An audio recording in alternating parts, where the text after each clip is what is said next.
You want me to try it? I was going to ask, is I going to take care of that, or am I doing it? I got it. There you go. Pay attention, Kevin. All other duties as. Yes. You can introduce as under your report, okay? Oh, you want that? Sure. I didn't know if you were going to do that under here in the visitors. So let's do it under your report, okay? That would be Great. Now call the meeting of the Carbon County Board of Commissioners to order. Please rise for a moment of silence, prayer, and the pledge of allegiance.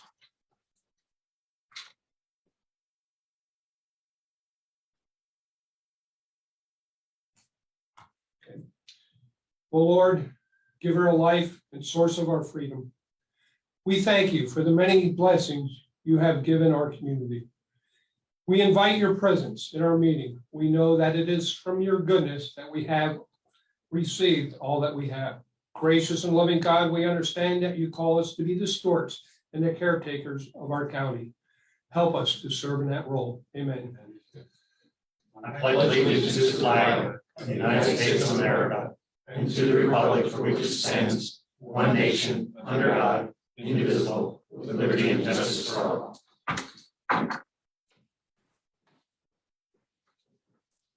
These proceedings are being recorded for the sole purpose of constituting the accuracy of written minutes. Tapes are reused, eliminating recorded records of these proceedings.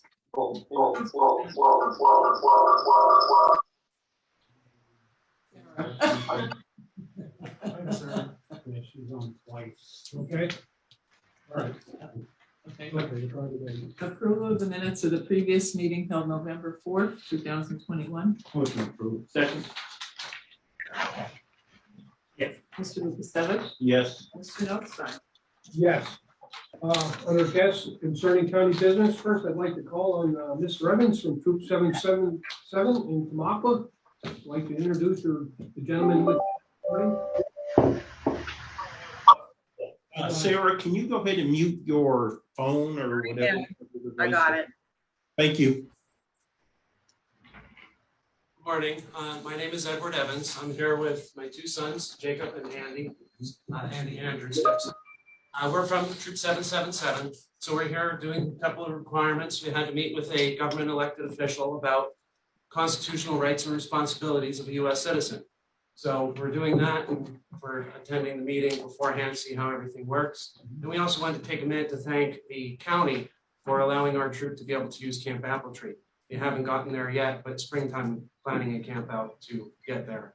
Very nice facility, and we're very happy to have use of it. So again, thank you. Welcome to our meeting, and I understand you young gentlemen are on the path to the Eagle Scout. So we wish you the best, and we look forward to reading about you in the newspaper in a couple of years. Okay, thank you for coming. We'll be recognized. Scout. Yes, Yeah. that is correct. We do have an Eagle Scout being recognized here at the end of the meeting.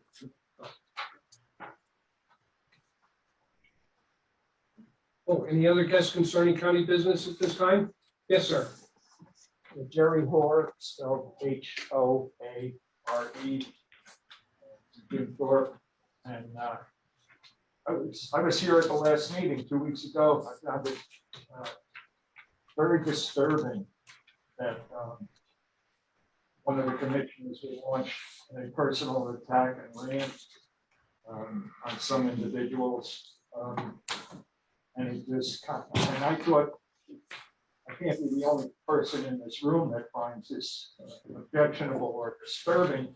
I thought that maybe the president of the commissioners or even the solicitor would point out that that was out of order. A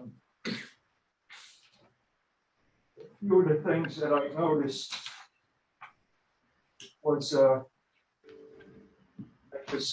the commissioner said that the commissioner that launched into this rant that poll workers should not exercise their freedom of speech right by going on social media and supporting political candidates and then working the polls, because voters would come in and see that individual working the polls and feel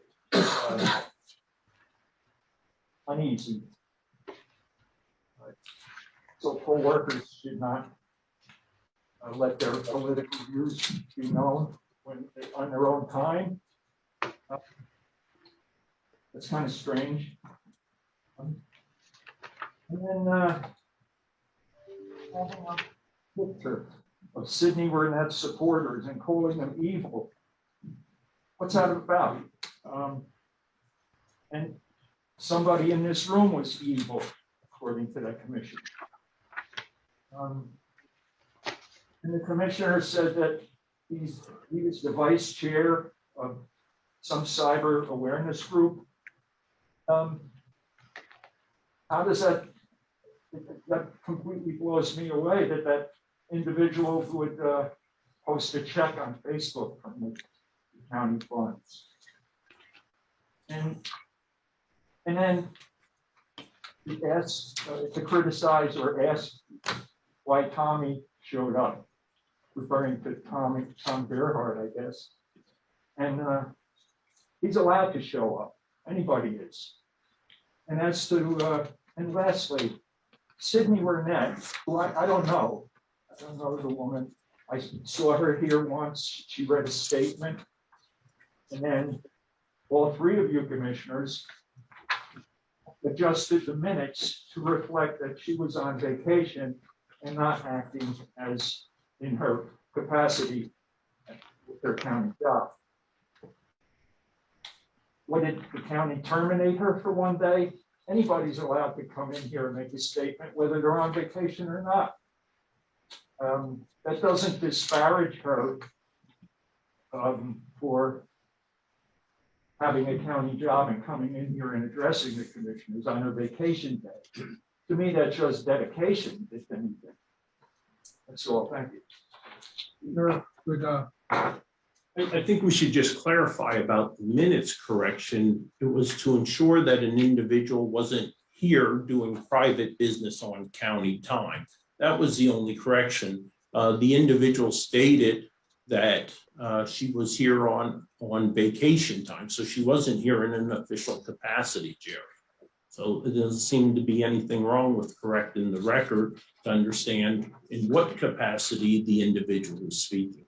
We were alluding to the fact that maybe her speaking here on a vacation day was somehow different than her speaking here. If she was at work here in the county, she wouldn't be allowed to come in here during a county commissioners meeting. No, but the public needs to recognize when someone's speaking in an official or unofficial capacity.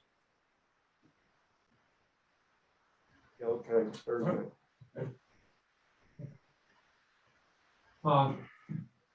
This cannot continue to happen.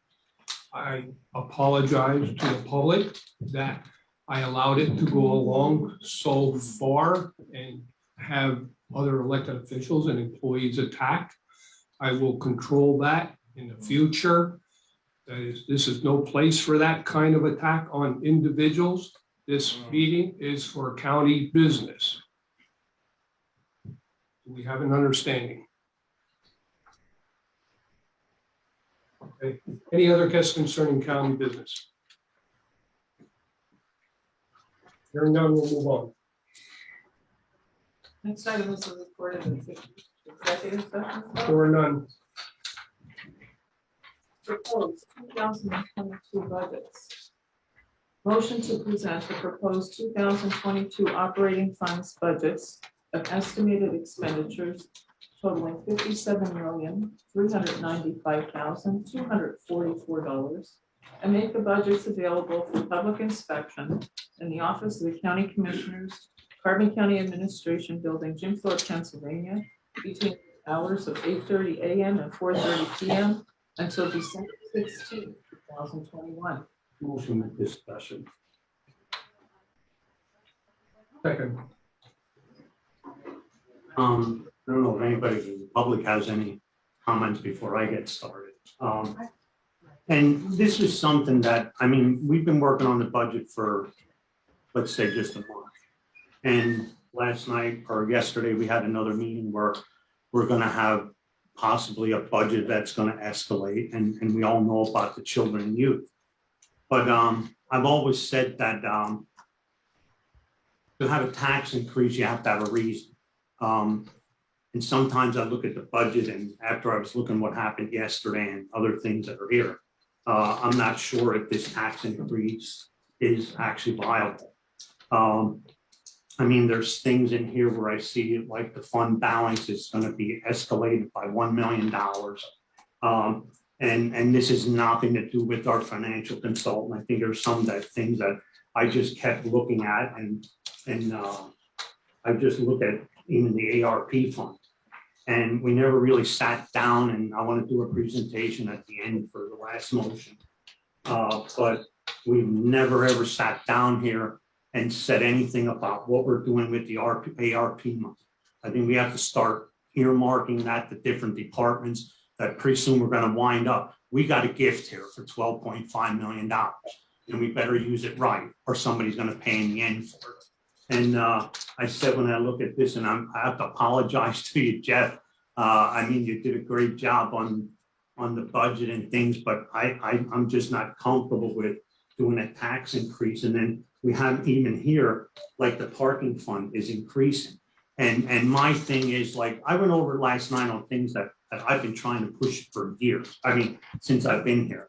I mean, in these buildings, you know, everybody's always, they want solar. That's going to save money. Well, here's some of the stuff that's happening in our buildings. This building here needs work. There's air conditioning. When I go into my room, the girl here that's next to me, she closes the door because it's not working properly. You know, we're spending so much money a month on people coming in here to repair things. And I don't want to make a joke out of the courthouse, but them boilers over there, I think, came over on the Mayflower. I mean, these things have to be taken care of, and our budget, and I said, I have to apologize for not getting into it too much depth, but what are we spending on the everyday operational costs of this county? I mean, we're sitting on all this money, and I just go back to when the governor's office that came in here and they said to us, you know, all the people or all the municipalities in Pennsylvania got a gift. And if they don't use it properly, that's their own fault, and they should not come back and say we're out of money. And I said, like, I'll do a presentation, you know, later on another subject, but I'm just not. And I said, like, Jeff, you did a tremendous job. And I said, I think it's just things. And when we were presented that yesterday with some issues at the prison and other things that are out here, I'm thinking, like, we got to take a break and start using our money right around here. I mean, a tax increase should be done for a reason. And like I said, I just don't see the reason right now. I think we have to sit back and say, okay, are we going to do this? Are we going to, you know, how are we going to cut down our operating budget? You know, just adding a couple of percent on is not making it for me. And that's how I got on the board, because I thought I had the expertise to come here and say, okay, this building, instead of costing $75,000 a year, it should cost us $65,000 or $40,000. You know, and like I said, all I've heard is solar and everything else to make it efficient, and we're not even working on our own buildings. And that's all I have to say. Well, following up, bear in mind that, you know, where we are, regardless if this is adopted or not, eventually, the fact is, you know, in 2020, on January 6, 2020, we had an opportunity to relook at the 2020 budget.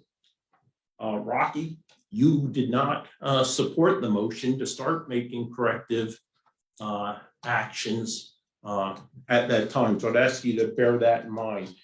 I think you're right. Line by line scrutiny is necessary. Hats off to Jeff. He's done an excellent job. I'd also say 2 years in a row, across the board pay increases with no consideration to actually inflation rates. And we know that adds 300,000 plus a year when we simply do across the board versus allowing the normal 3% annual longevity increases to take place. Also, we had an opportunity, motion was made to renegotiate the hotel sales tax with Pocono Mountain Visitor Bureau, Carbon Chamber, right? No support for that either.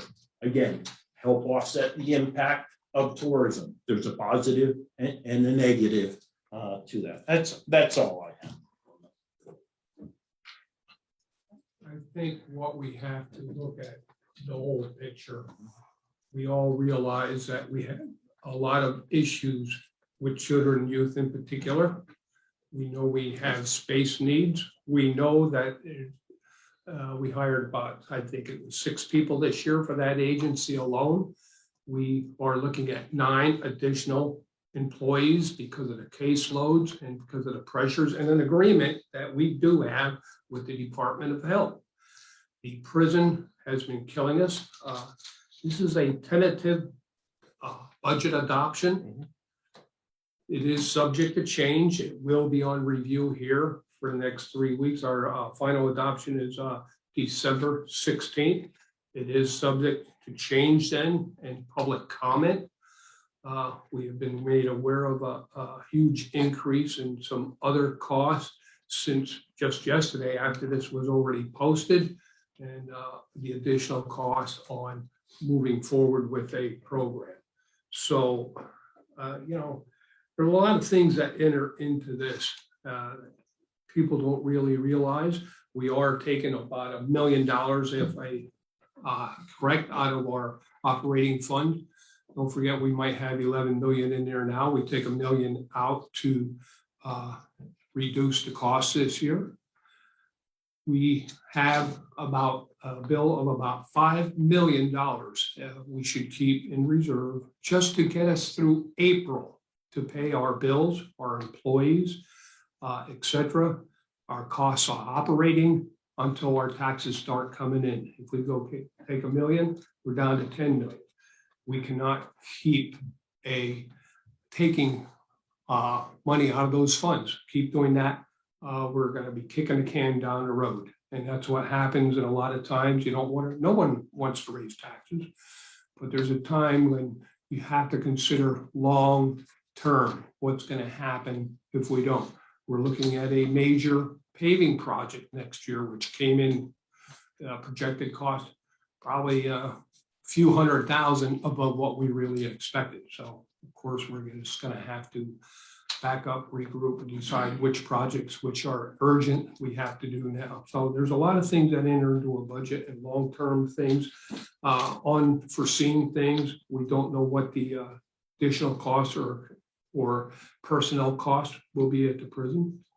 Regarding salaries, there's a cost to losing employees continuously to other counties for $1.50, $2 an hour more, plus sign-on bonuses. We take them, we train them, and they're gone. There is a cost to that. Right now, I think we are 3 people short again in children and youth. We are short a fiscal person in children and youth because, Dominic, this is for you, on the civil service hiring, etc. It's not parking or the elections. It is the civil service process. Takes 2 months, baby, till we can hire anyone because of the state regulation. So there's a lot of other variables in a budget that you really have to look out at long term. So that's all I have. And I understand that going back to like the previous one where I wanted to be open. And I think there were other variables in there of what was going on there. And I think the big thing was possibly giving money back. And I thought that there were other ways that we could give money back to the elderly. You know, they could come in here and we could try to have different funds, and that was sort of turned down too. But if you go back and if we would have gave money back right now, we'd be in worse shape than we are now. You know what I mean? It would have been worse. And to the CPI that we're all going on, at that time, the CPI was like, I think 1 point now. Now it's almost up to 6. So we're griping over giving somebody a 3% raise, and actually we could give them 8%. You know, like right now it's at 6%. And I tell you what, I think it opened my eyes up a little bit yesterday. We worked on a little bit with people's pay. $11.18 to hire a person here, that's like embarrassing. You know, and I think we just have to put the brakes on and let's get a hold of this problem, because to me, I mean, and I understand with children and youth, and I don't think we can use children and youth as a crutch, because there's a lot of other departments that I think we have to look into. And I know they're all increased, and I said, I'm just not comfortable with it. I said, like, I looked at this budget for 2 weeks. And after yesterday's meeting with salaries and stuff, and our salaries that are coming in here, I mean, I could tell you what our salary study is. You know, we're going out and doing a salary study. Well, it's going to happen. The ones that are at the top are going to have the brakes put on, and the ones at the bottom are going to get a raise. I could have told you that without spending $80,000. You know, and it's like, we got to start doing our stuff here ourselves. We're starting to spend entirely too much money on things that we could do ourselves. Call for the vote. Mr. Arner? No. Mr. Lukasevich? With understanding that this is simply to propose the draft budget. Yes. Mr. Notstein? Yes. Capital projects, motion to present for public inspection the proposed 2022 capital projects funds budgets of estimated expenditures totaling $10,100,000 and make budgets available as stipulated above. Move to present. Second. Mr. Arner? Yes. Mr. Lukasevich? Yes. Mr. Notstein? Yes. Special funds, motion to present for public inspection the proposed 2022 special funds budgets of estimated expenditures totaling $19,337,602 and make the budgets available as stipulated above. Motion approved. Second. Mr. Arner? Yes. Mr. Lukasevich? Yes. Mr. Notstein? Yes. At this time, I'm going to call on our fiscal consultant, Jeff White, if he has any kind of questions or comments, or if the news media has any questions because he has to leave for another meeting.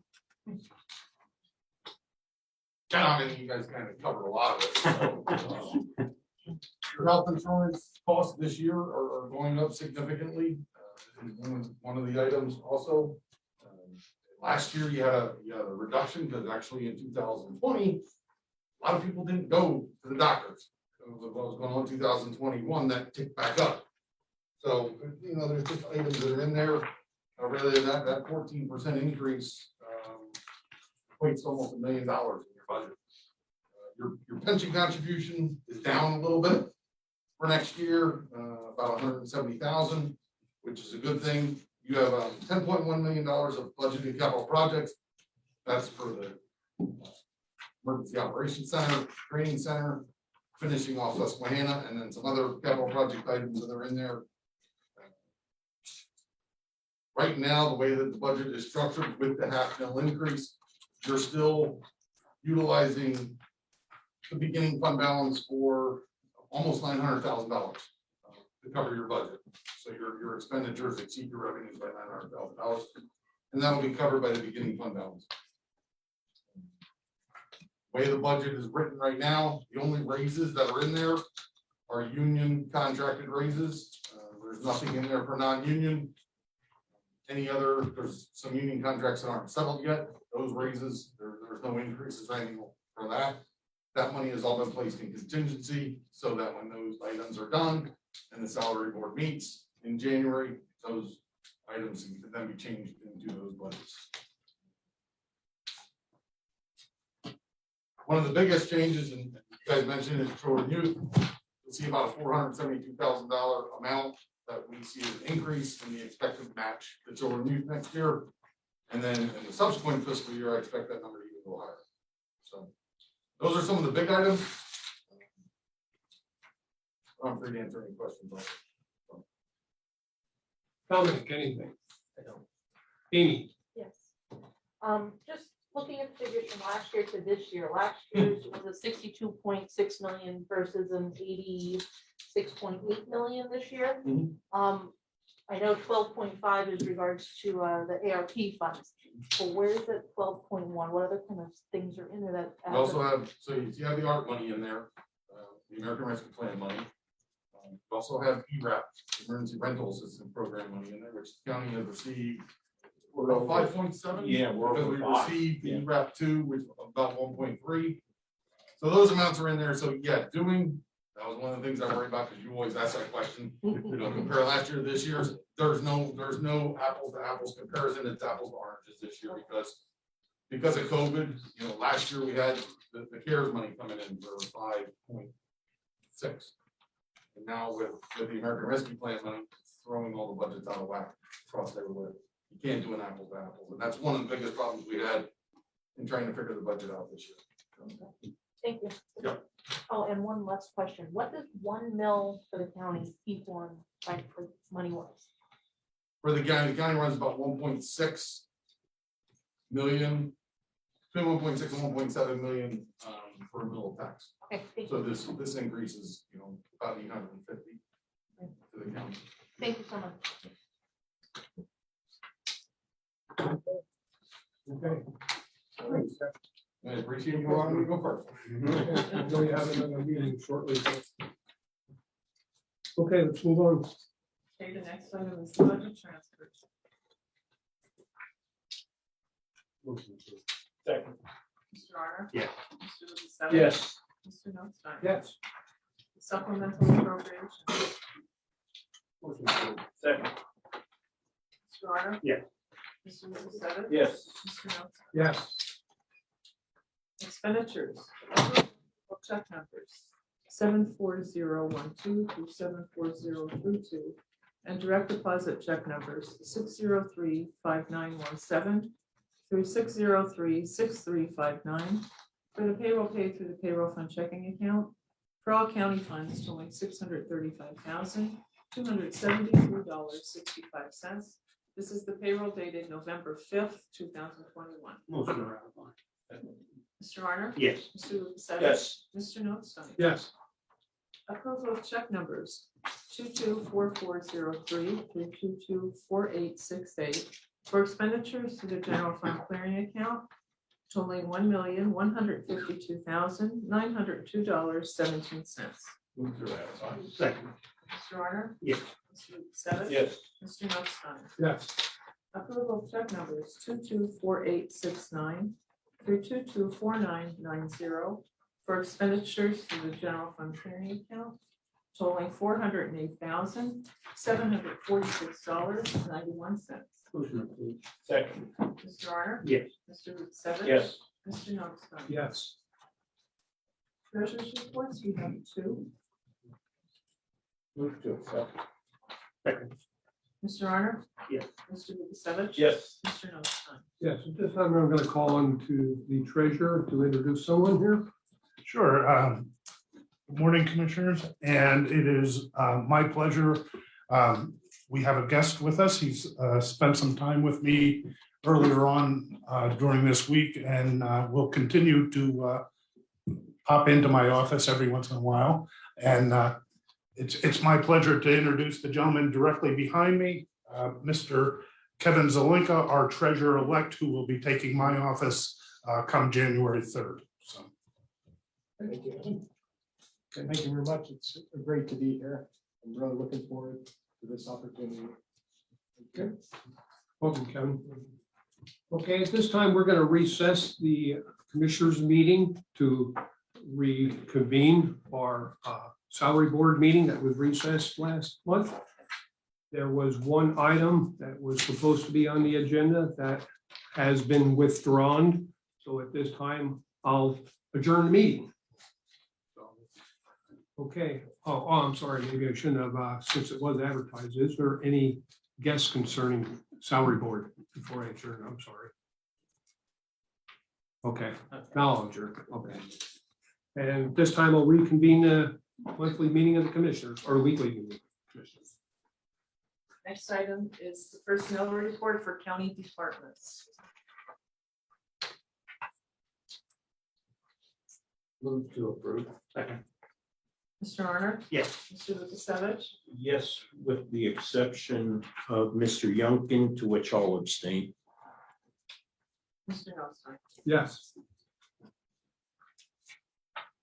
Next is the acknowledgements for the court and row offices. Motion acknowledged. Second. Mr. Honor? Yes. Mr. Lukasevich? Yes. Mr. Nostine? Yes. Correspondence was received as listed. Copies will be made available to the press on request. Advertising. For approval, authorize the advertisement of the Carbon County Annual Salary Board meeting to be held and live streamed on the Commissioner's Facebook page, Monday, January 3rd, 2022, convening at 2 p.m., immediately followed by a meeting of the Carbon County Board of Commissioners. Motion approved. Second. Mr. Honor? Yes. Mr. Lukasevich? Yes. Mr. Nostine? Yes. Authorize the advertisement of the 2022 holidays as listed. Move to approve. Second. Mr. Honor? Yes. Mr. Lukasevich? Yes. Mr. Nostine? Yes. 2022 meeting schedule. Move to approve. Second. Mr. Honor? Yes. Mr. Lukasevich? Yes. Mr. Nostine? Yes. CDBG, authorize the advertisement of the public notice of community development block grant fiscal year 2021 fair housing activity required annually for those receiving federal program. Motion approved. Second. Mr. Honor? Yes. Mr. Lukasevich? Yes. Mr. Nostine? Yes. Communications Center for ratification. Due to the severity of the situation at the Carbon County Communications Center with the HVAC unit and confirmed by the county engineer, the county has moved forward with the emergency replacement of the HVAC unit at the center effective November 4th, 2021. Move to approve. I'll second. Mr. Honor? Yes. Mr. Lukasevich? Yes. Mr. Nostine? Yes. For ratification, acceptance of the proposal from A&W Plumbing to replace said unit at the quoted price of $60,000. This replaces agenda item 21-534 of November 4th, 2021. Motion approved. Second. Mr. Honor? Yes. Mr. Lukasevich? Yes. Mr. Nostine? Yes. The coroner for approval and execution an agreement between the county and Forensic Pathology Associates of Allentown, Pennsylvania to provide services for the coroner's office for the term of January 1, 2022 through December 31st, 2022 at the rates as listed. Motion approved. Second. Mr. Honor? Yes. Mr. Lukasevich? Yes. Mr. Nostine? Yes. Quincy Technology, agreement with the Quincy Technology Solutions Incorporated of New Haven, Connecticut for unlimited licensed software and maintenance for the coroner's office for the period of January 1, 2022 through December 31st, 2022. The cost is $2,756 for hosting, $3,497 for licensing, totaling $6,253. This represents an increase of $1,315 and is funded through the Vital Statistics Fund. Motion approved. Execute. Second. Mr. Honor? Yes. Mr. Lukasevich? Yes. Mr. Nostine? Yes. Emergency Management for approval and execution, the 2022 Training Membership Program contract with Bucks County Community College, selecting the Bronze Membership Program at a cost of $1,200, which is funded by the 2021-2022 Hazardous Materials Response Fund grant through the HAZMAT program. Move to approve and execute. Second. Mr. Honor? Yes. Mr. Lukasevich? Yes. Mr. Nostine? Yes. Human Services for acceptance, the fiscal year 2021-2022 State Food Purchase Program's first quarter expense and data report as submitted by Shepherd House Incorporated to the Department of Agriculture. Motion accept. Second. Mr. Honor? Yes. Mr. Lukasevich? Yes. Mr. Nostine? Yes. Planning and Development for approval and execution, the reimbursement agreement with Family Promise of Carbon County through the fiscal year 2020 CDBG CV funds in the amount of $20,047.10 to benefit non-entitlement and entitlement municipalities as listed. Motion approved and execute. Second on discussion. So, Family Promise has done great things in Carbon County and beyond, serving families. But it's been now over 2 years since the county committed itself to refocusing CDBG funds of 50,000. Then that was followed in March of 20 by another 30,000 LSA grant, followed by another 4,000 or 5,000 in COVID block grant. And my concern is, I was reading the Times News, and this was done by Justin Carlucci, an article, Carbon County needs basic housing. And an official of Family Promise states, we definitely need a women's shelter. We have no single women's shelter in Carbon County. And I understand COVID has impacted progress.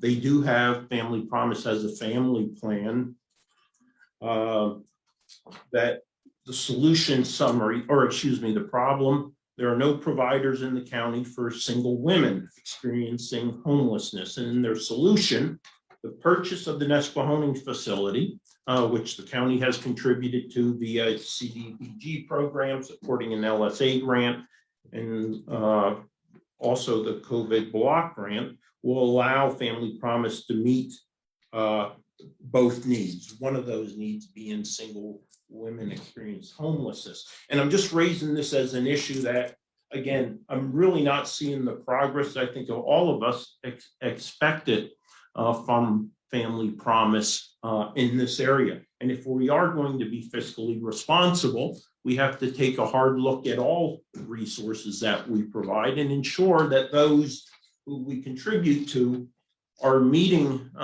their obligations, if nothing else, for regular in-progress reviews, so that we can ensure that the public recognizes that we're not just giving funds without due observation and ensuring that programs are moving forward to meet the intent. That's all I have. Mr. Notstein? Yeah. Go ahead. Yes. Okay, so No. everyone, And I don't know, wasn't there something like with that one shelter, weren't they moving forward to having that, whatever? You need to vote. I need to call. Oh, okay, go ahead. Go ahead. Mr. Arner, Yes. Mr. Lukasevich. Yes. Mr. Notstein. Yes. Okay. Next item is the service agreement.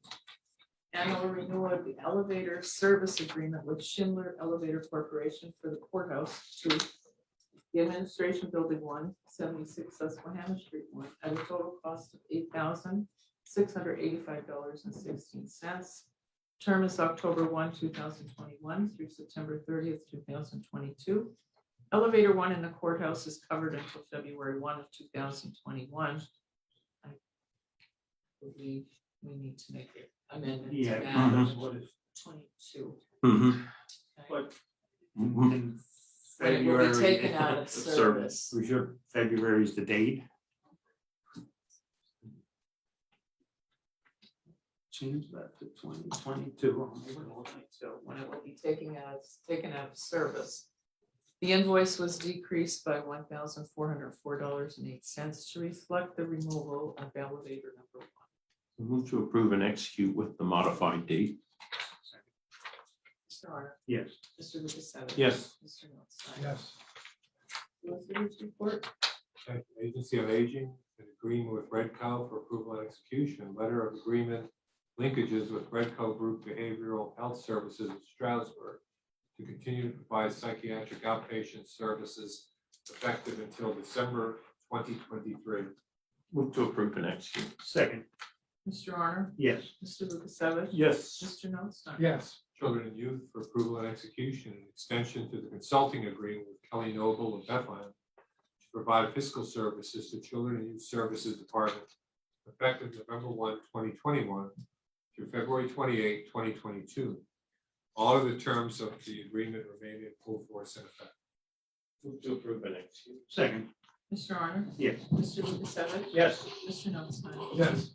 Domestic Relations 4D for approval, a request received from Court Administrator for approval to terminate the agreement between the County of Carbon, Attorney Eileen Deal of Center Valley, Pennsylvania, and Carbon County Court of Common Pleas Domestic Relations Office for providing legal services as hearing officers required under the 4D Cooperative Agreement effective December 2021.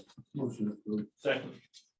Mr. Arner? Yes. Mr. Lukasevich? Yes. Mr. Notstein? Yes. Second agreement, termination for approval, a request received from court administrator for approval to terminate the agreement between the county, Court of Common Pleas, Domestic Relations Office, and attorney Eileen Deal for providing professional legal services as domestic relations hearing officer and custody divorce master effective December 2021. Motion approved. Second. Mr. Arner? Yes. Mr. Lukasevich? Yes. Mr. Notstein? Yes. Little Russ Farms for approval as recommended by the Parks and Recreation Commission to approve renewal of agricultural operations agreement between the county and Little Russ Farms. The permitted renewal shall be 3 years, commencing January 6, 2022, ending January 7, 2025. Move to approve. Second. Mr. Arner? Yes. Mr. Lukasevich? Yes. Mr. Notstein? Yes. Parks and Recreation for approval and execution, a banner request submitted for the Carbon County Chamber and Economic Development for a tree lighting ceremony on December 3rd, 2021. Banner request is November 22nd through December 6th, 2021. Move to approve and execute. Second. Mr. Arner? Yes. Mr. Lukasevich? Yes. Mr. Notstein? Yes. Next is a resolution for ratification and adoption, a resolution honoring Aiden Sean McCarty, member of Boy Scout Troop 209 Palmerton, on attaining the rank of Eagle Scout. Move to ratify and adopt. Second. Mr. Arner? Yes. Mr. Lukasevich? Yes. Mr. Notstein? Yes. St. Luke's Iron Street Lehighton property for acceptance, a letter of intent from St. Luke's University Health Network dated November 16, 2021 for the purchase of real estate situate at 525 Iron Street in Lehighton. Motion approved with discussion. The modified say acknowledge versus acceptance. Right, it's really correspondence. You know, I would make the argument it's simply correspondence. It's fine to acknowledge it. Yeah. We're not- I don't know if They there's. received. Yeah, 'cause- received the notice of intent. that- Yeah, because they're gonna, yeah, we're gonna have to proceed somehow. Yeah. I mean, with the Yeah, you contract. can modify your motion to accept that or acknowledging the letter of intent from St. Luke's. Is that all right? I'll be all right. I still want to have discussion. Still. Right, yeah. Nick, I don't know if, is Nick on there? Wait, we're not done. Oh, Wait. No, it's still- it's still- It's still discussion. Yeah. Still in discussion. okay, Nick, are you listening yet? Wait, You wanna? do we need the roll call before you go into your spiel? Are we gonna? I don't Roll call know. vote. No, we're gonna do discussion. but we Yeah. have a motion. Is this part of Second. the discussion? Yeah, He was okay with amending the motion. yeah, I'm okay with amending. We need a second. Second. Okay, he's Chris Yeah, second, just. or either he I made it made and the I motion, second. someone seconded it. So now it's discussion, we're calling. Okay, so we're gonna call for the vote to amend it, Yes. correct? Okay, so you made the motion to amend. Correct. You seconded it. Yes, The first one is done and over. yes, Mr. Arner? yes. Mr. Lukasevich? Yes. Mr. Notstein? Yes. Okay, I just put a little PowerPoint presentation together. I mean, I like to compare, one with the other, well, and I said, I think it goes back to what I was talking about, the budget. I think we have to look at what we're getting into. And if you look there, like on the left, the Iron Street building, the sale price is $510,000. And the renovation to that, I mean, and that's just a number that I'm thinking that out of the American Rescue Plan, that we should allocate that $1,490,000 there if any kind of repairs would have to be done. On the 410 Center Avenue, the sale was $435, and renovations, and there were alternates made to the renovations. It was really reduced a little bit, but you can see what the total is. And at the 410 Center Avenue, the building was probably going to be, for the children, use 50% of the building. So I'm looking at it, that it would have cost that 4.7 million. And that would have went sort of towards the the cost of the children and youth. I mean, they're using half of the building, so they're half of the cost is to them. Versus the $2 million for the St. Luke's building in Lehigh. And if you could go to the next slide. And I talked to the children and youth director, and it goes back to that we have to get appropriate space on the agreement that we signed with Nero with the children and youth. And with the intake, there's intake cases that could go out of the county right now, because if you take ongoing cases, they're in the courts. The intakes will be referred over. So somewhere in February, if this deal would go through, we could move 16 employees there. And you need one manager, a manager that I think can go up to 4 supervisors, and it could be 4 caseworkers per supervisor. So right now I have it figured into 16. They could probably go more if they needed to. And then the remaining staff, the ongoing staff will remain at 76 until we start going through our hiring process. And our hiring process, I think Wayne had stated on it, it's tough. So it's not going to happen tomorrow. This is probably something that's going to take like a year to get into. And I'm thinking like projected by June of 2023 that the department would be entirely down there. The next slide, please. And this is what we could occupy right now. I think, as you can see, the neurology department is 2,128 square feet, and you can look at it. It's in pretty decent shape.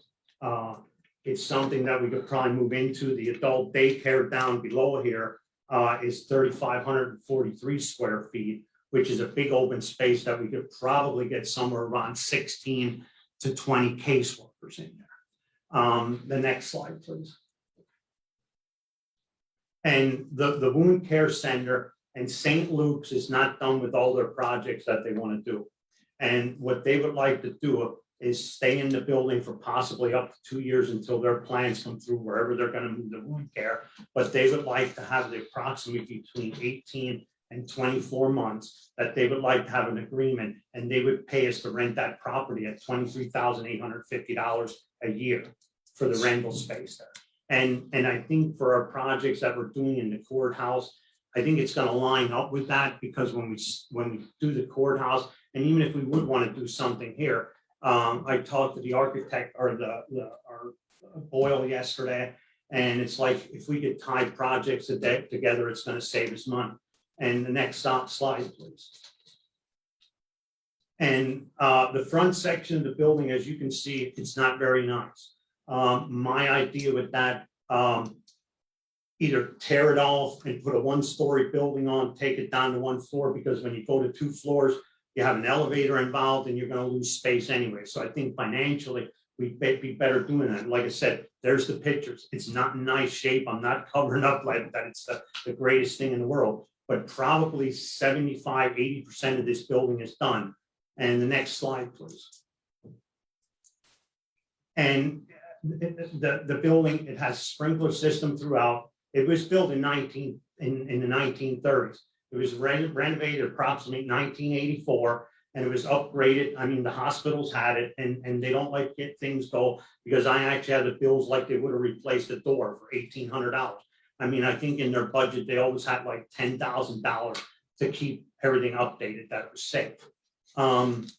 It's handicapped accessible. The basement is approximately 50% that's usable, that we could use for storage, or maybe, I don't know what we would use it for. I mean, once our discussion would start on this, what we like to do there, there's a lot of options that are there. Currently, there's approximately 40 parking spots with off-street parking. And when I went down there to look at it, the parking lot to me is not utilized enough. There's parking that's down at the end that we could probably get 4 more spaces, and even up the top. So we could be looking at possibly 50 parking spots for the 40, the 35 to 40, employees that we're going to have with the people coming in. I think, is there another next slide? I'm not sure if there's one. Yeah, and this is where I go back to our budget. The courthouse, and this is through the American Rescue Plan. We don't know what we can use out of it, because you could use automatic flushing toilets, the air conditioning, All of this stuff could be moved into these projects. And like I said, we're overheating these places or over air conditioning. So, and this is just an earmark. I mean, this could be changed tomorrow. And this is just my suggestion to the other two commissioners that I think we should earmark some of this money. We know that the courthouse is probably going to cost us around $8 million. Now, could we use maybe half of that through the plan? Possibly. The administration here needs work.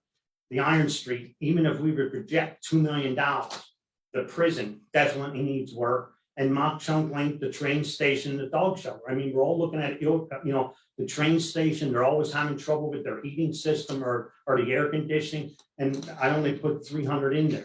But right now we have 3 years that I would like to see. Right now, we want to put $400,000 for each year into it for people being off. COVID, they're off for 10 days and some people don't have all the time. And under what we're doing, we pay the people for being off. So that's coming out of that fund. And like I said, even in the budget, there's couple little things in there. And we were looking into the ARP plan since from March till 2026, we can use money that we're spending on these buildings through this fund. Now there's some things in there that we did the air conditioning in 44 after that. The heating, there's different things that possibly maybe out of this whole thing, like the budget we were spending that we have an additional, 500,000 or whatever we're going to spend. Some of this money could have been taken out of that to overcompensate that. And that's where I said, I'm coming back to the budget. I think we have to start earmarking our money here and making a future for us. I mean, we can't go and take $12.5 million and use it all up in one day. I mean, or even in 1 year. I mean, we have to be a little strategic and try to get it until 2026 that it's to our advantage and the taxpayers. And that's all I have to say about that. Thank you. Well, let's go ahead. Let's continue the conversation. Rocky, good presentation. Obviously, there's some good aspects to that building. We recognize the obsolescence of about 1,900 square feet. We talked about that previously, and that would definitely have to be considered for removal or significant renovation. Just, Rocky gave $9 million. Well, at the same time, we do know we had a private developer who would do that same space for just over $6 million. So $9 million is what Boyle threw out there. The fact is, do a lease to own, we could do it for $6.3 million, right? And I throw that out because if we look at moving ahead here, we should look at other options versus simply buying it outright ourselves, maybe going back to that private developer to see if he might help us out. And it really comes down to prevailing wage and what it costs the county to build it versus doing a lease to own through a reputable and well-recognized private developer. I don't know, though, that when Boyle did the assessment for children and youth services, they came up with the need of 12,646 square feet. This building is only 9,600 square feet, 9,400 square feet once you take away the unusable space. So it really doesn't meet the future growth needs of children and youth services without an addition built on. Keep in mind, 410 Center Avenue, which could be done at $6.3 million, was going to house 83 county employees. Or again, that was the concept we threw up there, not simply one office. It was going to be 4 offices. But nonetheless, this is a building we need to look at. I do also know that we did reach out to a private developer about looking at potential property for actual new construction versus renovation.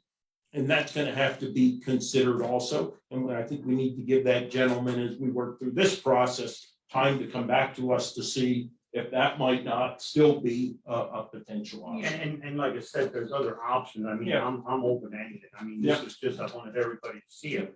But even going back to that private contractor, I think it would have cost us rent $180,000 a year to rent that building up there. I think they wanted 16 to 18,000 Well, a it would month. have been $35,000 a month, but in 15 years, you would have owned it at $6.3 million. You know, 35,000 times 12 times 15, there it is, boom, $6.3 million. And keep in mind, the one behind has probably close to 4,000 square feet where they could keep their files. Yeah. Which that up there that they incorporated in that 12,000 square feet was for their filing downstairs. Yeah. You know, so I don't know, I mean, I think compared apples to apples, and I said, I think this is a great opportunity for us to get people out of Jim Thorpe and try to straighten our buildings out here. I mean, Chilean Youth gets out of the 76 building, there's so many options that we can use to move people around here, you know, and like I said, a new building might be good, but I think what our whole entire problem was started with, the suggestion is, if we have $70 million, we could build a brand new courthouse, and we don't, we don't have that. So we have to try and look in here, and I said, we have to use this money that we got to our advantage, you know, and I said, I'm just, like, I look at these and these numbers to me work out. Now, it might not work out to everybody else, but this is my presentation, and I haven't really gotten anybody, I mean, some of these workers, they want to get out of here, thank you, they're having space. And like that building at behind, we could move in there yesterday, you know, with them, with 15 people. So that, I mean, that's all I have to say, but. My turn. Go ahead. We, you know, we have some extremely difficult decisions here, and they haven't even talked about, with all due respect, they haven't even talked about the shortage of office space for our sheriff's department, our aging department, and other departments. So there's a lot more that goes into this. I agree, and I think I was the one that brought it up. I'd like to see a new building. Here's our problem. New building, we could build it to what we need, but we need, here's the problem is, this is the county seat. The courthouse has to stay here. The elected officials have to stay here. So where do we go in Jim Thorpe Borough and find sufficient land to put up an office building with sufficient floor space for certain offices, as well as the row office is, and have parking, number one, parking out of downtown Jim Thorpe here. When we talk about the row offices, a primary example where you have to move the same, some offices with them, the Recorder of Deeds. Okay, they should be co-located with tax claim, tax assessment, and GIS. Offices such as that have to be co-located. Treasurer's office and commissioners should all, and purchasing and several other departments should all be included in that plan.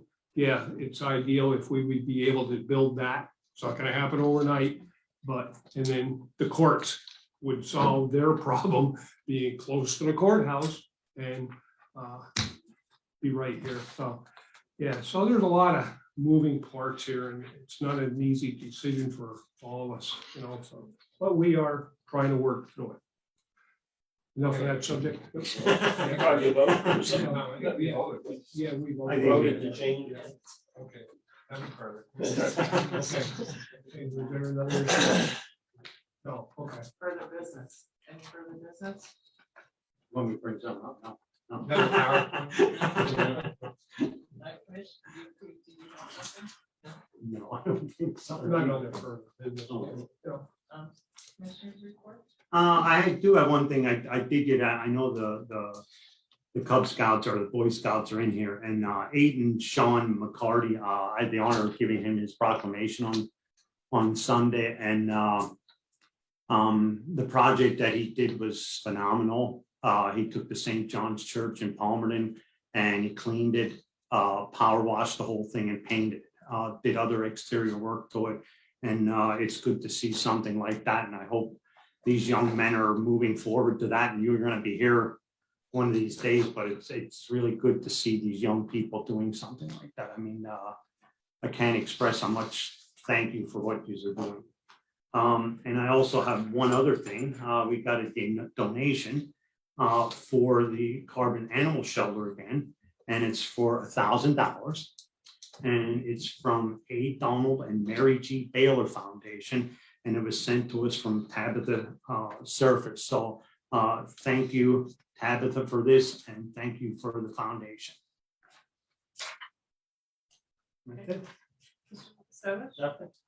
Mr. No, yeah. We had a discussion on the building. We're good. Okay, yeah, no, just a couple quick little items that, going back to the budget. And, you know, right now, the children and youth owe the county $1.5 million that we had loaned children and youth. In the state budgets, we have to remind you that we have to adopt here by the end of December. We have to do that. The state budget begins in July. We have no clue what the state is going to do to us come July 1st. What kind of budget we're going to see? Are we going to see other cuts in human services like we have in the past at 10%? What happens if they don't pass the budget on time? And we ran into that situation as well with the federal government, which their fiscal year starts October 1st.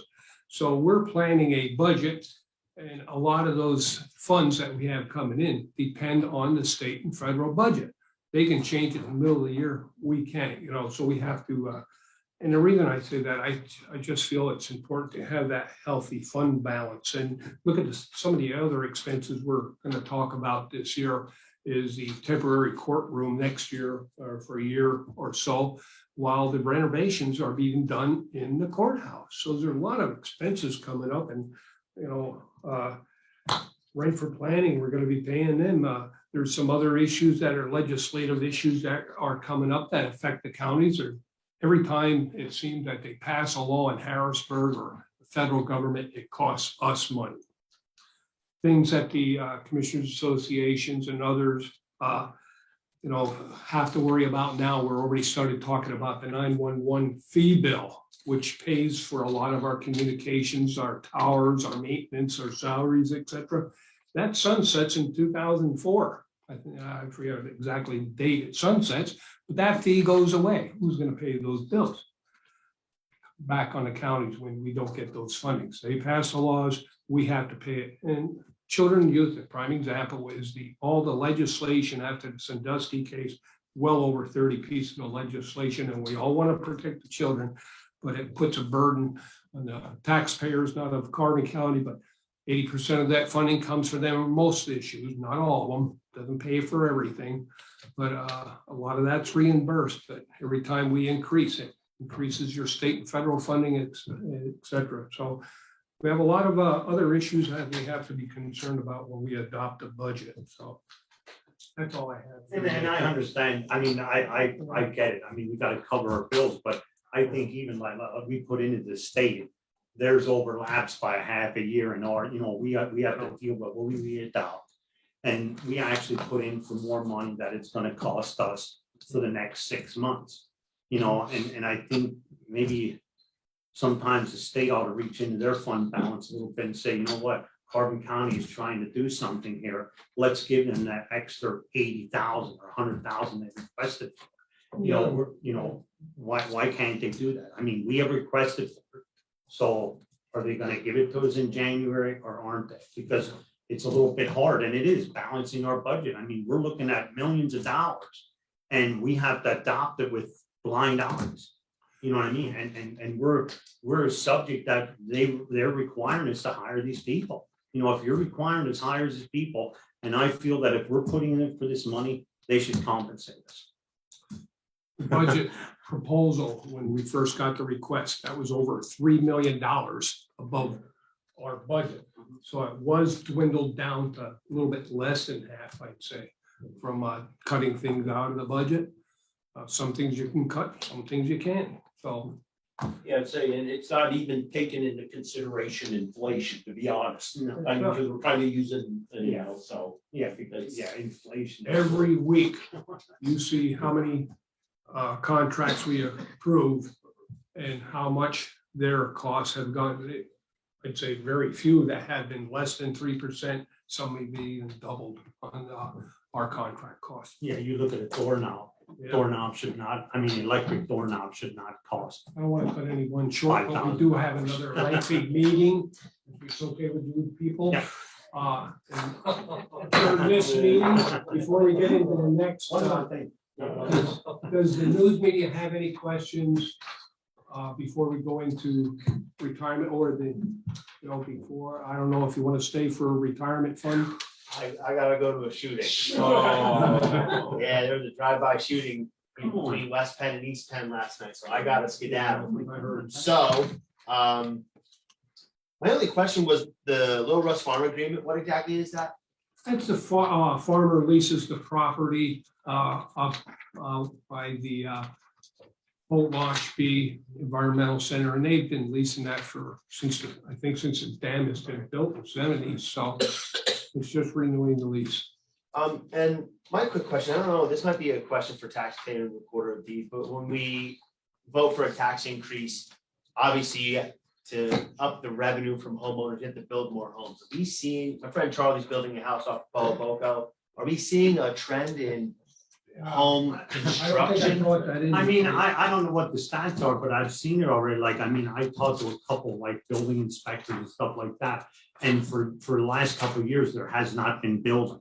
But some of these townships are getting 2 permits, maybe an addition, a house, so there is more building going on. I mean, I can't say how much it is, but it looks like it's on an upswing. Yeah, it's been going up since last year to this year. This year, the excess value for the county is $1,696,760.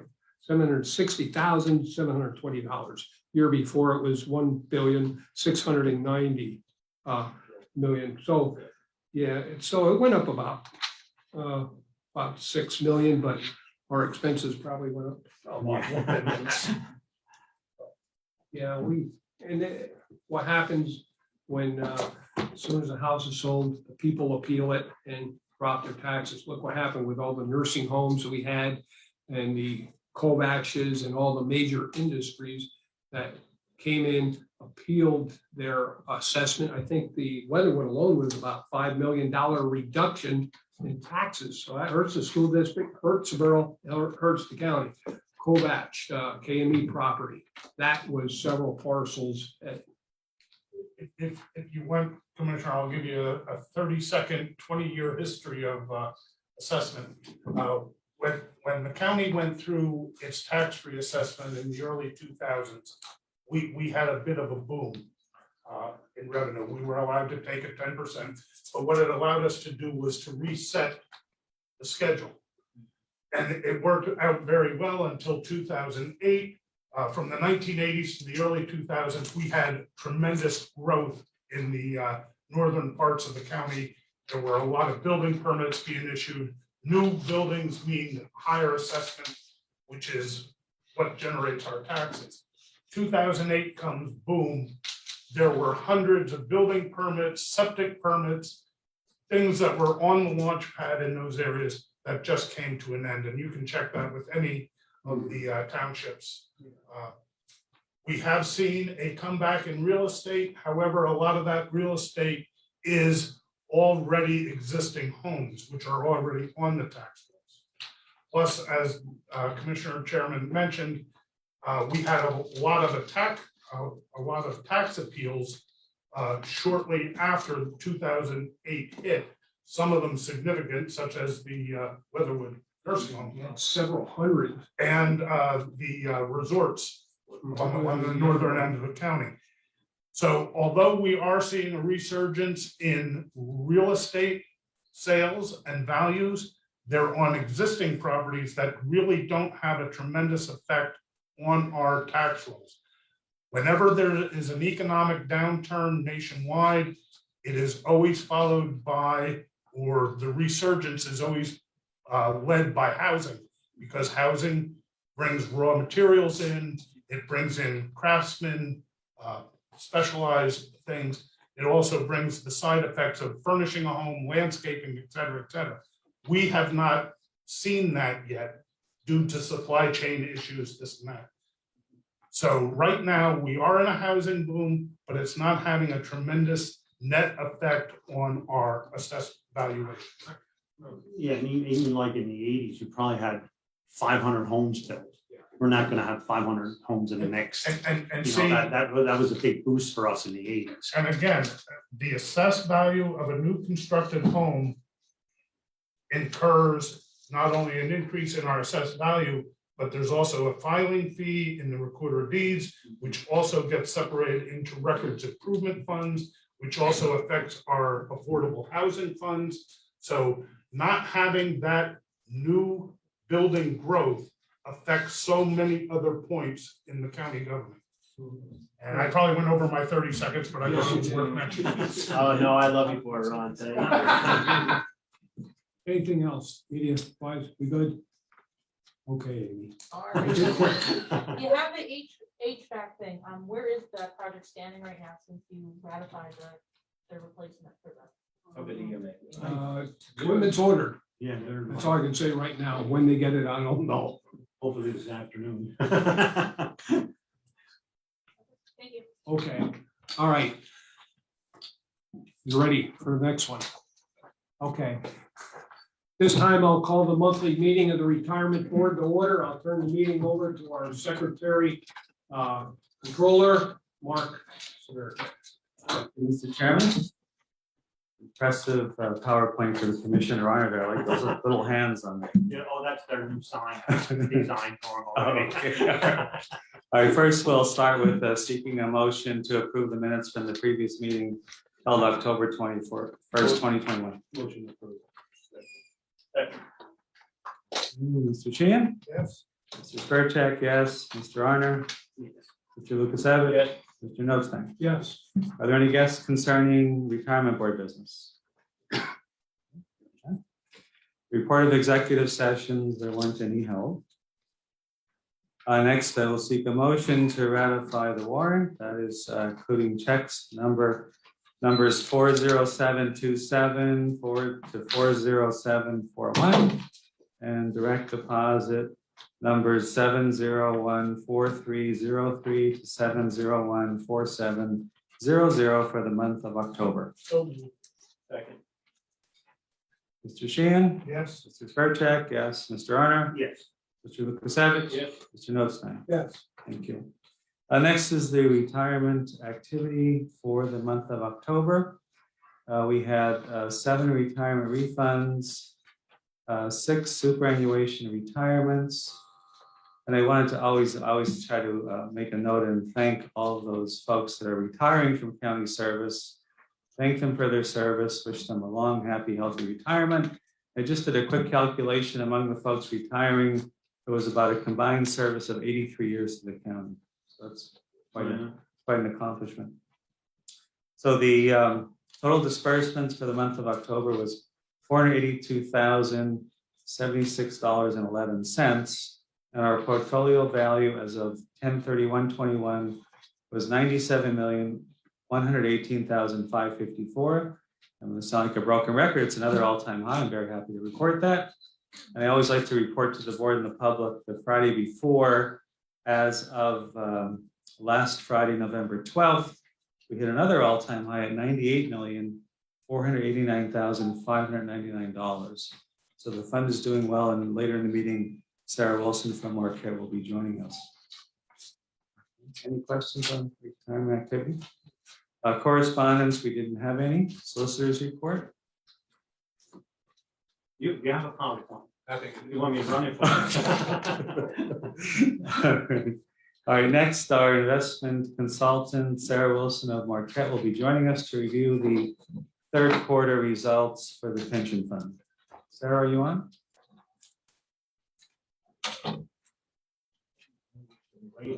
I'm here.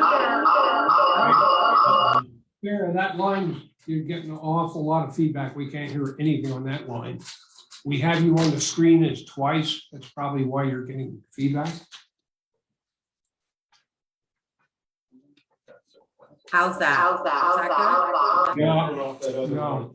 Yeah, can you get off one or the other? Are you on the computer on the other line?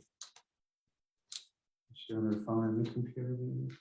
That's usually the problem, I think. There you go. Yeah, try that.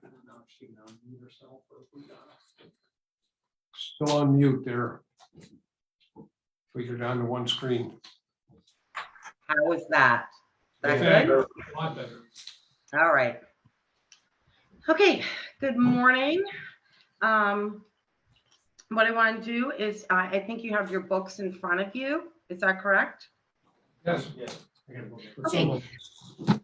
I will try and make this as fast as possible. I know that you've been sitting there for a long time in that meeting. I just want to turn quickly to Exhibit 1 and go look at Marquette Update. I just want to update that we hired Carrie Casper as a client analyst, and she will be working with me on our team. And also Christine O'Brien has joined us in the Westchester office manager. And we've just hired 2 new performance analysts that will start in January at the Westchester office. So we're actually growing. And you can see assets under advisement in Marquette's $338 billion right now. We're still at the 99% client retention rate. And we've been adding, last year we were at 101 employees, and this right now at the end of third quarter, we're at 125. Let's turn to the next exhibit, next tab. We're going to talk a little bit about what has been going on with the U.S. economy. We believe that the worst is over with the Delta variant, appears to be behind us through some concern still lingers for the northern states. We look at what's been happening with real GDP growth. 2021 growth forecasts revised downward from 7% to 5.9 as a result of the Delta variant, creeping back up. We did have some shutdown. It's gone up and then it's gone back down. And we see that it's going to really kind of remain at that level. Lower deliveries on the supply chain is actually going to really have an effect, we believe, in the next 12 to 18 months on the economy. We also look at a tighter labor markets coming, home price appreciation, recent commodity prices gains will likely keep inflation elevated as the economy heads into 2022. We expect it possibly to go down a little bit, but drivers such as commodity prices, used car pullbacks, rising energy costs has emerged as a primary inflation concern.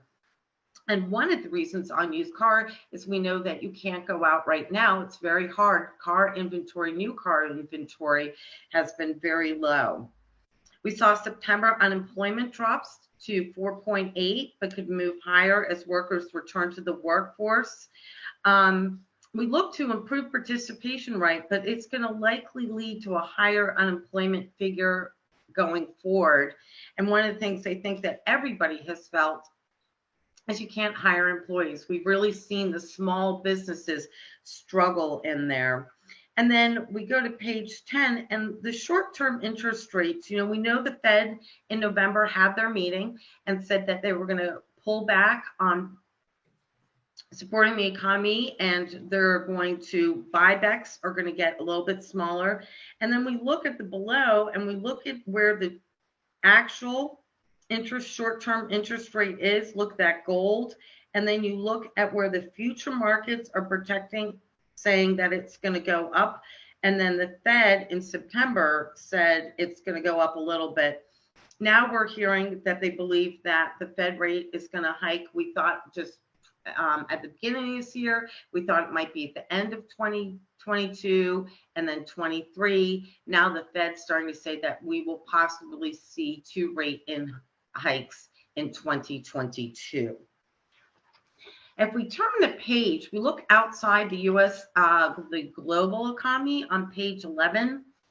And one of the things we'll talk about is how that affected performance. We know international had a particularly hard time. We know inflation's also coming in well above expectations outside the U.S., particularly in Europe. In most cases, rising inflation reflects supply chain issues and the higher commodity prices. And we look at global equities in the third quarter were slightly red. However, mask a bit of interquarter volatility. Look at page 12. You can see the asset class. You can see U.S. equities for the 1 year to 31.9, but they were negative for the quarter. International was negative, emerging market equities were negative. So we saw a little pullback. As Mark said, the portfolio went up in October. We'll talk a little bit about that. And then look at commodities. Commodities for 1 year have done 42.3%.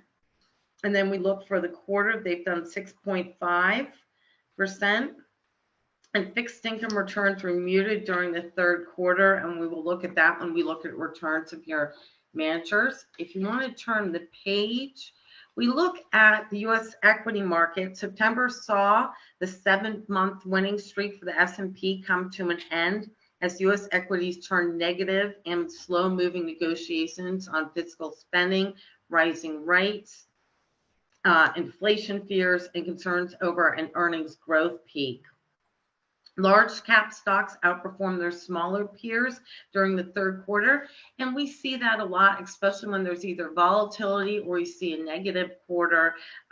People will go more towards the blue chip large cap stocks. We saw value-oriented equities outperform their growth counterparts within the small cap space during the quarter, with the opposite held true within large cap. So growth and the large cap arena actually outperformed value, but value and small cap, and that's usually riskier. So we saw managers kind of run to value with that. Most U.S. equity market valuations remain elevated across the size and style spectrums relative to historic norms. And despite increased volatility levels in the recent weeks, we look at the drawdown. So look at the bottom of page 13. So even though it was, we had kind of a negative, we saw that the largest drawdown for the S&P index this year is just 5%, was about half the median calendar year drawdowns over the last 30 years, meaning that even though it went down a little bit, it's still less. And the VIX is what monitors the volatility in the market, remains close to its 20-year average. So meaning that even though we saw a little bit of a negative quarter return, we have not seen as much volatility. Remember, in March of 2020, when we were looking at all of that, April, May, we saw extreme amount of volatility with the VIX. So we look at U.S. fixed income. One of the things I want to just show you real quick is we look at that high yield spread. And look, and that's the bottom, page 14. Look how it spiked in January 20. And we saw that really go up on that spike. We took advantage of that within the portfolio, and you actually got some nice return. Remember, we took a little bit away from the high yield, but we're able to go back in. But you did benefit for that. We look for themes for the quarter with fixed income. We know COVID, right now, the U.S. has fully vaccinated level of 70 plus for many countries, only 50% right now for the U.S. Rest of the world still lagging. And last quarter we showed you the chart of the coming back. The U.S. economy is supposed to come back to pre-pandemic levels by the end of this year, beginning of next year. But some of the international emerging countries are not expected to come back for another 3 to 4 years. And that will have an effect we see on the market. Are there any questions on the overview of the market? All right, let's go see how you've done. So let's turn to the next tab. So the market value as of September 30th was 90.2.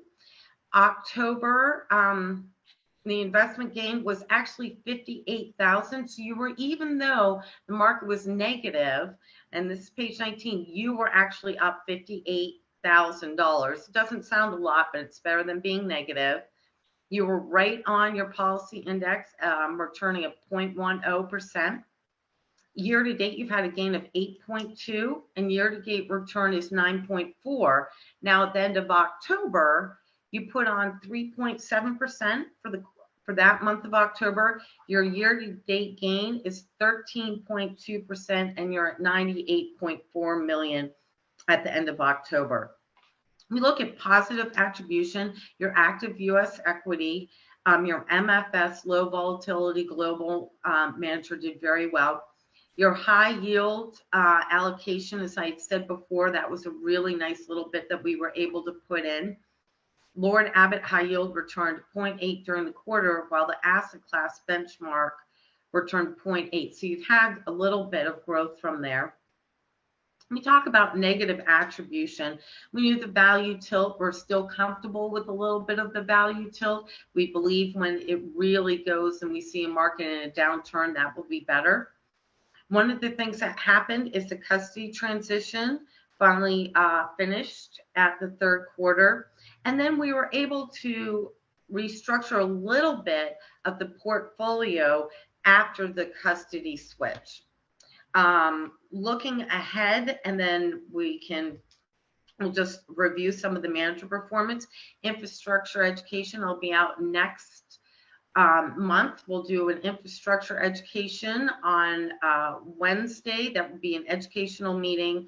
And then we'll also review the PA database report. And then I'll be there on Thursday as well for that meeting, and we can discuss that. If you look at page 20, I just want to show you the trailing 1 year. So September to September, you've done 20%. You've averaged the course of 3 years, 11%. And for since inception, since we've been the manager, not inception of the OCIO, but since we've been your consultant, you've had a return of 8.8 versus the benchmark of 9.3. And I wanted to point that out because as you had transitioned from traditional to the OCIO, you can see that gap between the benchmark and your performance is very, very tight now.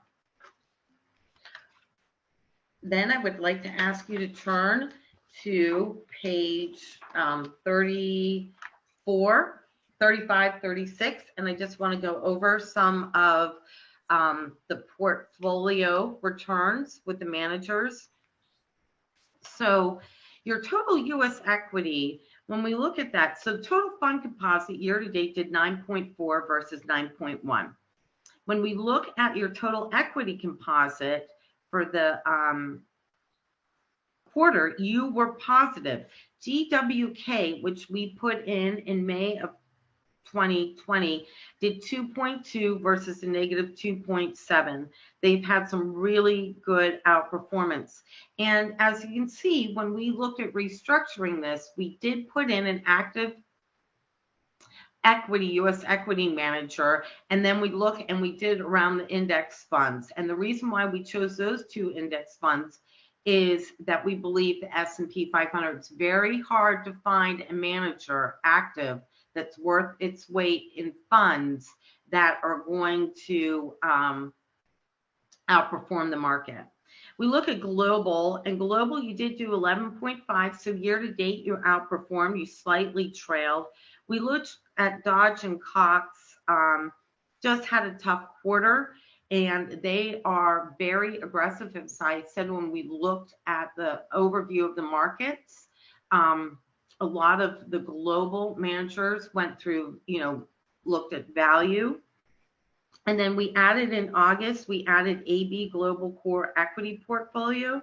We added in August, you can see we added Artisan Global. And then your MFS low volatility, of course, did fairly well. And year to date did 10% versus 7.2. Let's look at the next page. We look at non-US equity. Even though it was negative in the quarter, it outperformed its spend. And then Fidelity Total Index is just what it is. It's right there. And then we also kind of diversified a location. We look at Morgan Stanley Prime Property Fund, and actually that has done very well for you. Since we put that in, its average return of 6.7. For year to date, it did 10.8. And when you look below, look at your fixed income. Year to date did a negative 1.2. Remember, we decided, you as the board voted to do this, is one of the reasons why we put the real estate composite in there is because it gave you some diversification and you funded it and primarily with some fixed income assets. That's one of the reasons why we're going to talk about infrastructure. These are long-term, small asset allocations, but it diversifies you more. And, you know, when we look at fixed income, there's just nowhere to go for fixed income right now. You look at that, you did 0.3% year to date. You did outperform. You were minus 1.2 versus a negative 1.6. C.S. McKee has done a nice job. They're right there on the market for you. We look at the U.S. bond index, really didn't do very much. And then your Lord Abbott high yield, and this is why we did this. Year to date did 5.9 versus 4.7. And then the trailing 12 months, it's done 13.8%. Since we put it in May, it did 16.1%. We went in at about 5-6%. Now we're at 0.5%. We've taken those gains off the table every quarter. This was an active play we did during this pandemic. Usually you will not see us go back and forth, putting a manager in and out or making an asset allocation within that. But this really benefited the portfolio, especially when we saw that market dips in April of last year. So I think all in all, you're in fairly good shape. And if you just turn the page to page 38, you can see even with a lot of this active management, we've managed to keep your investment management fee down to 35 basis points all in. And you know, with being a private placement with Morgan Stanley, having GWK in there, you know, we still look at being able to keep this. And you can see that because you did do the OCIO last year, you did get a rate reduction from C.S. McKee. Are there any questions?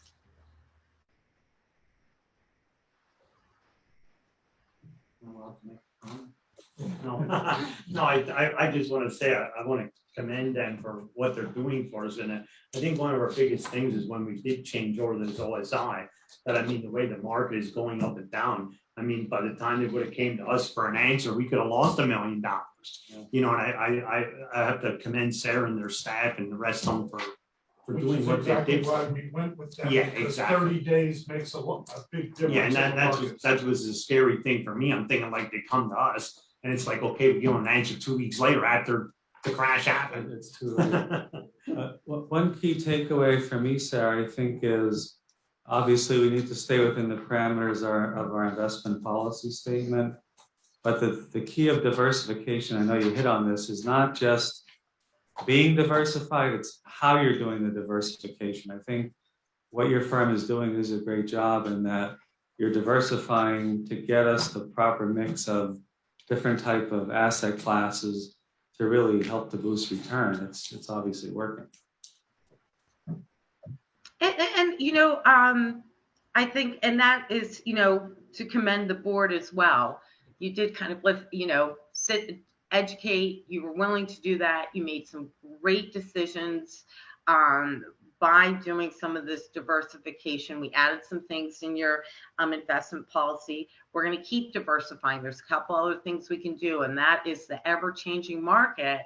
You know, one of the things that we constantly do at Marquette, every week, we're looking at different ways, different managers to be able to keep you as funded as possible, to keep your ADC payment low, and to look at this, it's long-term. You know, this fund is going to be here a lot longer than all of us sitting in this room are going to be here. So, you know, that's one of the reasons why I want to come in and talk to you about infrastructure, because I think that's a nice diversification for you down the road. Any additional questions for Sarah from the board? Thank you. Thank you again, Sarah. Looking forward to seeing you in person next month. Well, that's good. And I also just want to say I wish everybody a very happy Thanksgiving. And again, I always enjoy working with all of you. So thank you for putting your trust in Marquette. Thank you, and same to you and your family. Okay, thank you, sir. All right. Any further business? Well, we're just going to go through the new business, anything under new business, under old business, and then further business, just to follow the format. Hearing none, meeting adjourned. Great, thank you. Okay. Now for the next meeting. After lunch. Next month's retirement board meeting will be a lot of the end of year cleanup stuff. Yeah.